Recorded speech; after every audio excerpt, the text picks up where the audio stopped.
is Mrs. Rice's 5th grade class. They are studying the Civil War. Today, they'll be talking about the differences between the North and the South. Okay, let's talk about the North. What was the North like? Give me some ideas. You need to go back and look, please do so. Tell me about the North. Kurt. It had some farmlands. It did. Did it have big farms? Did the North have plantations? No. No. So we'll say small farms. What else? What else can we talk about with the North? Go back and look and find them if you're not sure. Becky. It was a harsh, hurried land. A hurried land, but why? What did the North have that made people want to move around? It had lots to do, places to go. Why? Autumn? It had more than 100,000 factories. Lots of factories. I agree with that. What else? Go back to 416 if you can't find anything. What else, Sarah? It had a lot of progress. I agree with that. We talked about something else though. Kurt? It has the Erie Canal. Erie Canal. So it had canals. What else besides canals?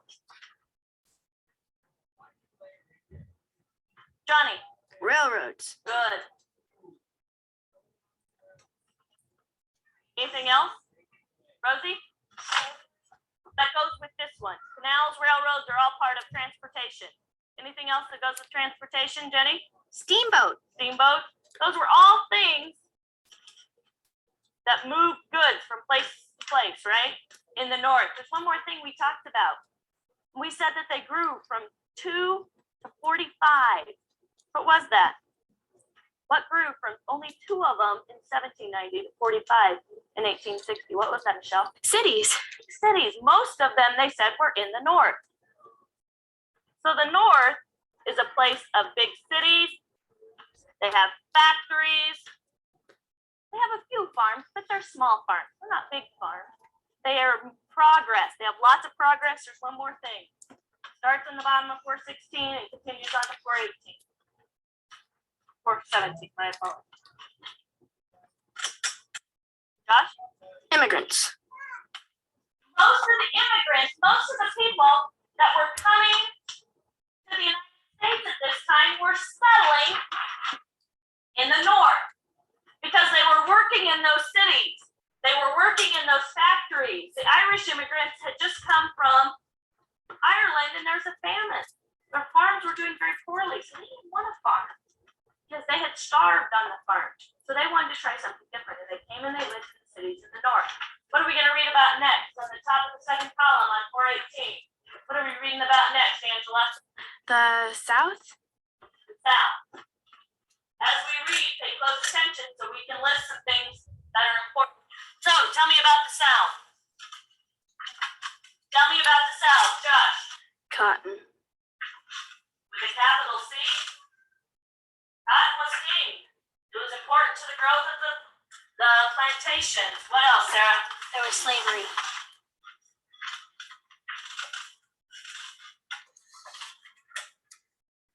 Good. What else? Autumn? They had very good farmland. Good farming. Tell me about those farms. How are they different from these farms in the North? They were bigger, and a lot of people said they were and they profitable way of life. Big farms called what? They had a special name for these big farms. What are these big farms called, Kurt?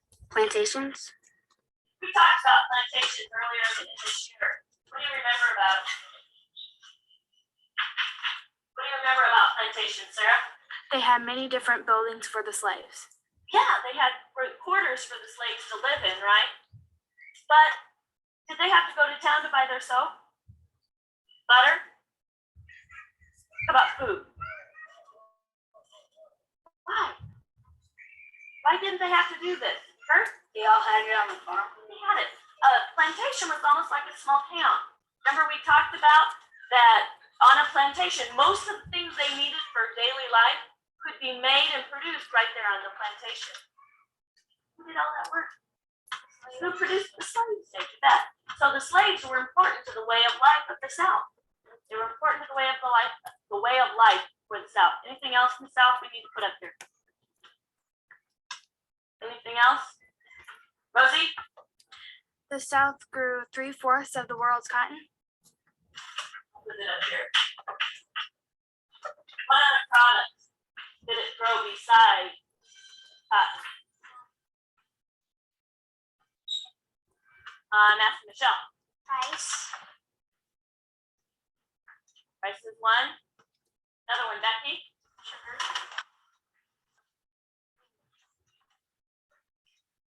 Johnny. Tobacco. Dave. Indigo. Good.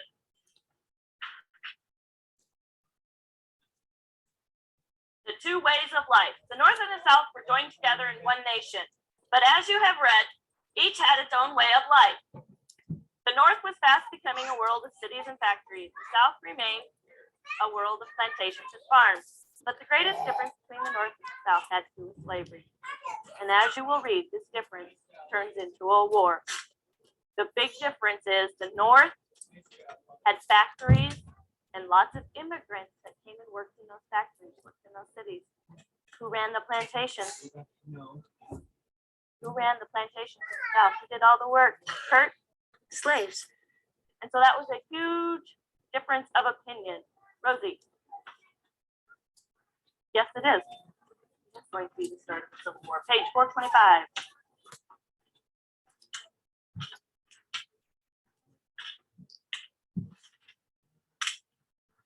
If you look on the map on 425, look at the map T. What color are the free states on the map T?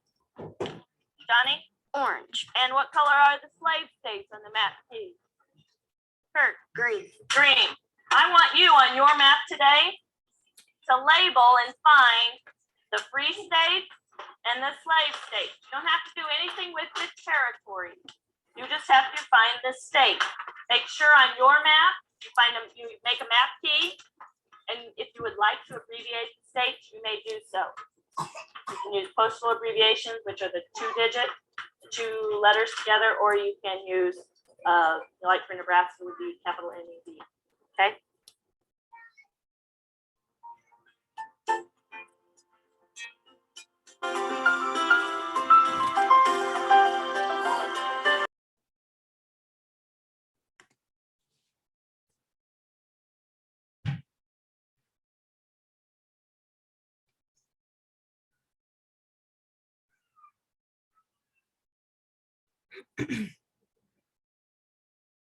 Hi, I heard you like hockey. How did you get interested in that?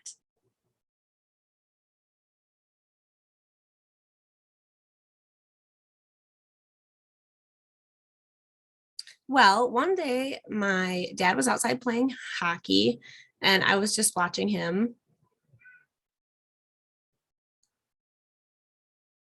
And my dad would go outside and he would be playing and he'd be skating around and I would just watch. As I grew up, I asked my mom if I could start playing. She finally relented. And then one day my friend asked me to play hockey with him.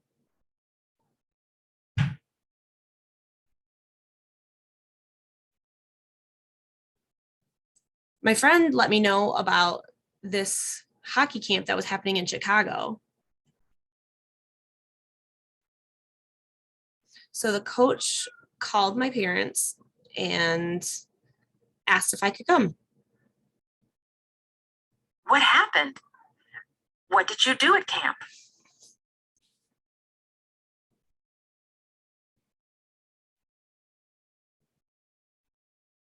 So my friend's dad called my dad and they planned forever.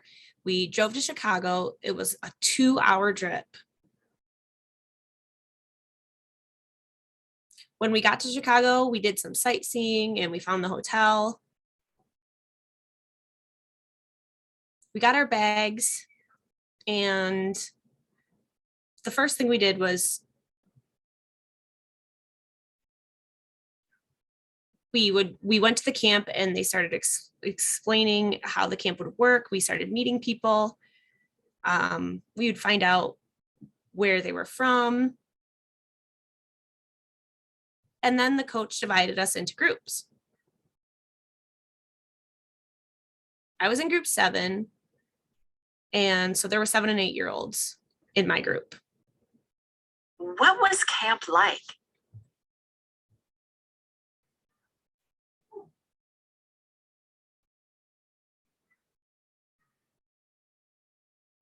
The first day of hockey camp, we had to wake up so early.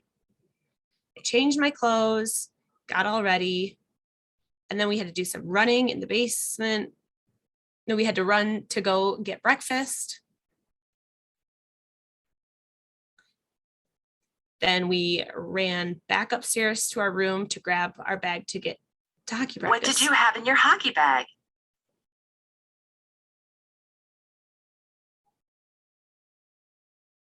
I had my hockey stick, my puck, a water bottle. I had some protectors, some guards.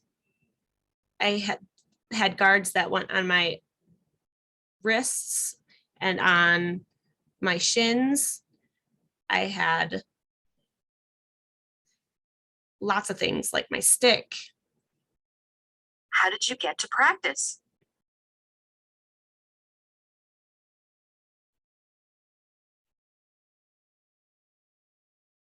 My friend ran downstairs and the bus that was supposed to pick us up, we missed it. So our parents had to take us.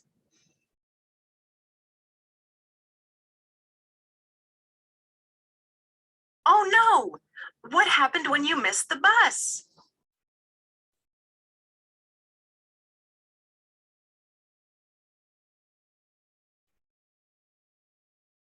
Okay, so we missed the bus and I had to walk over, tell my mom everything that happened. And she looked at me and was so annoyed.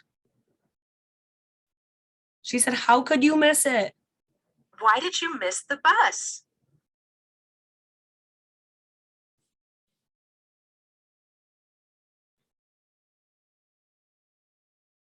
Well, I didn't know where my friend went and I was running and searching, but I couldn't find everything I needed. So I finally gave up and I walked back to where the bus was and I realized the bus was gone. What kinds of things did you learn at camp?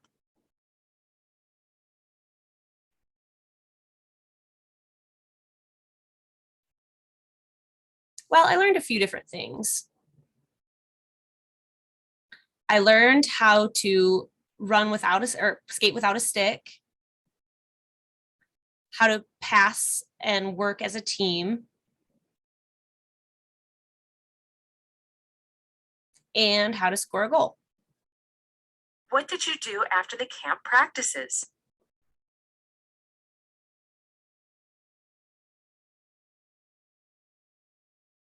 Chatted with my friends, hung out. We played some games and just hung around the hotel. Did you continue playing hockey after the camp?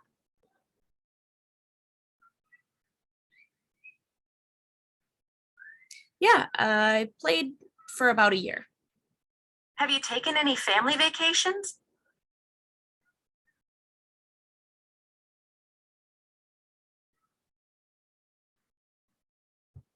Yeah, one day my family flew to Honolulu.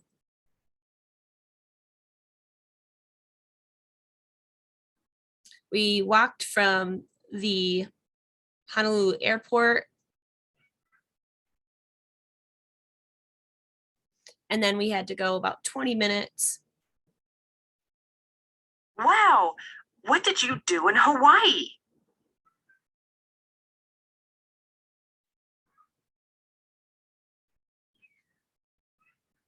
We learned how to surf. Cool. How did you learn to surf?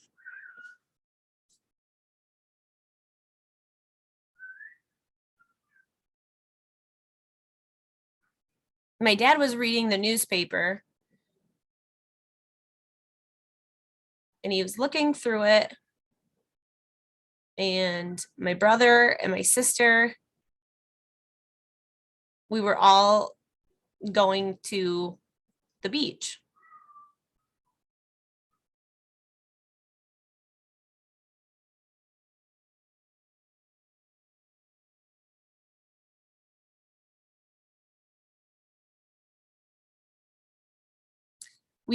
When we were there, we ended up seeing a famous surfer. We decided that we wanted to practice. We got in the water and started swimming out. My dad told me that when a wave is coming, that's when you stand up onto the board.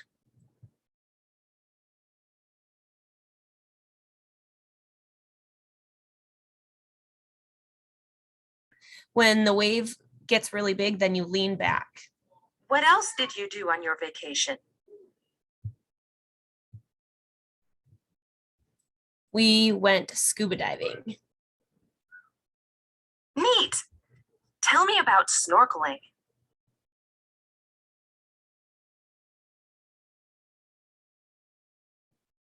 One day, my dad was reading the newspaper and he was reading and he looked and saw that there was a really cool place that gave snorkeling lessons. And it gave you the mask and the snorkel. So we went to that place.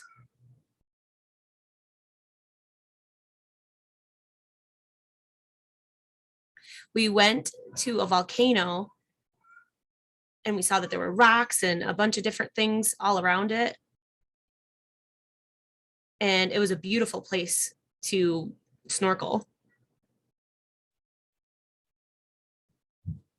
Did you enjoy snorkeling?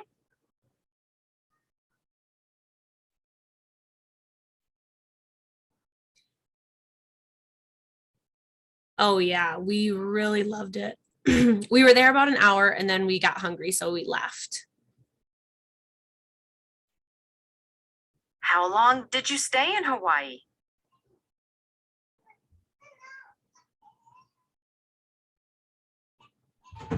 I think it was about 11 days.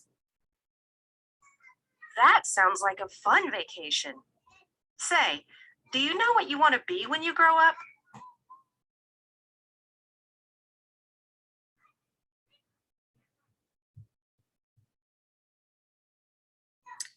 When I grow up, I want to be a vet. Why do you think you'd like to do that?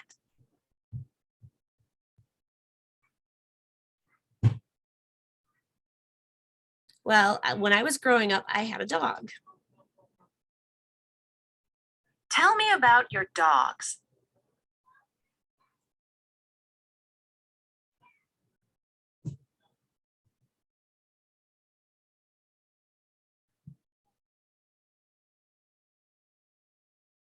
Well, we had a dog and then we had to give him away.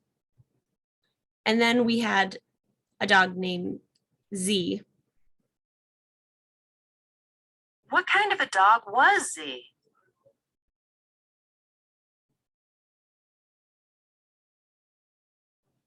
He was a black lab.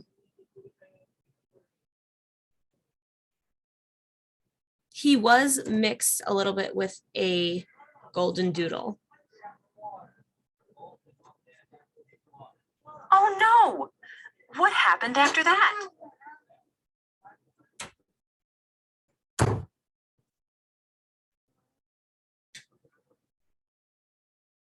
We had to give him away and then we got a new dog named Ellie. Tell me about Ellie. Mom, my help. Mom, my help. Mom, my help. Mom. Levi, shh. Mom, my help. Mom.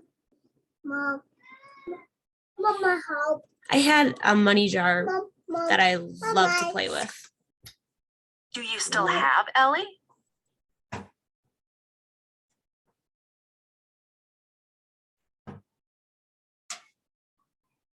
No, we ended up moving and we couldn't bring them with us. Thanks for spending time with me today.